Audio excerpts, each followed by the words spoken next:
देखिए, बेंगलोर एक तरह से कई सारे सेक्टर में व्यापार व्यवसाय की दृष्टि से, निवेशकों की दृष्टि से बहुत अच्छी रिच वाला अपने आप में स्थान है।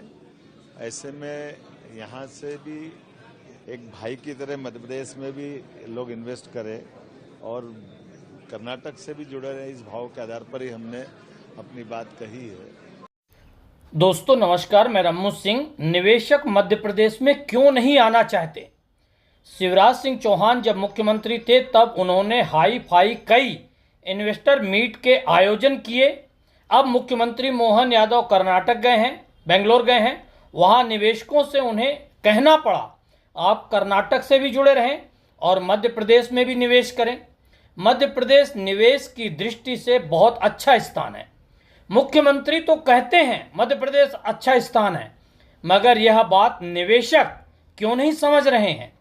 सरकार को इस विषय पर गंभीरता से विचार करना होगा, सच जानना होगा, फिर उसके समाधान भी करने होंगे। आखिर लोग मध्य प्रदेश ही नहीं, देश से बाहर जा रहे हैं। पूंजीपति लोग बाहर इन्वेस्ट कर रहे हैं, आखिर यहाँ इन्वेस्ट करने क्यों नहीं आते? इस विषय को गंभीरता से विचार करना होगा। बेंगलोर एक तरह से कई सारे सेक्टर में व्यापार व्यवसाय की दृष्टि से, निवेशकों की दृष्टि से बहुत अच्छी रिच वाला अपने आप में स्थान है। ऐसे में यहाँ से भी एक भाई की तरह मध्य प्रदेश में भी लोग इन्वेस्ट करें और कर्नाटक से भी जुड़े रहे, इस भाव के आधार पर ही हमने अपनी बात कही है। और मुझे इस बात की प्रसन्नता है कि कई सारे लोग पहले से ही काम कर रहे हैं, जिनका यहाँ भी काम है, वहाँ भी काम है, और कई सारी इंडस्ट्रियाँ यहाँ से अपने गुड्स बना करके वहाँ सप्लाई करती है, तो उनको भी स्थान देना और भविष्य की दृष्टि से अलग अलग क्षेत्रों में, खास करके आईटी सेक्टर से लगा करके एनर्जी, माइनिंग, ऐसे कई सेक्टर जिसमें बड़ी संभावना है। और मुझे इस बात की प्रसन्नता कि कल से आज तक मैं कई सारे अलग अलग निवेशकों से मिला हूँ, उद्योगपतियों से मिला हूँ और सर्विस सेक्टर के लोगों से भी मिला हूँ। सब ने बहुत उत्साह दिखाया है। सरकार सब तरह से मदद करने को तैयार है। हम सब मिलकर के बेंगलोर को, कर्नाटक को भी आगे बढ़ाएं और मध्य प्रदेश को भी आगे बढ़ाएं। ये मिलजुल करके व्यापार व्यवसाय के नए मार्ग खोलने के लिए मैं आया हूँ। तो मुझे संतोष है, लगातार सभी प्रकार के लोगों ने इसमें उत्साह दिखाया। सर, आपने तेजस को बहुत करीब से देखा, एचएएल का दौरा किया आपने। क्या मध्य प्रदेश में डिफेंस कॉरिडोर बनाने के प्लान्स?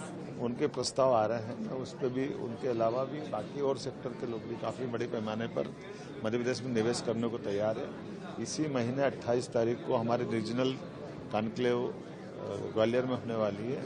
वहाँ भी मैं आने के लिए लोगों को निमंत्रण दे रहा हूँ। आने वाली फरवरी में इंटरनेशनल कॉन्क्लेव होने वाली है। कुल मिलाकर के निवेश के लिए लगातार माहौल बन रहा है। मैं पिछले महीने कोयम्बटूर गया था, उसके लिए मुंबई गया था।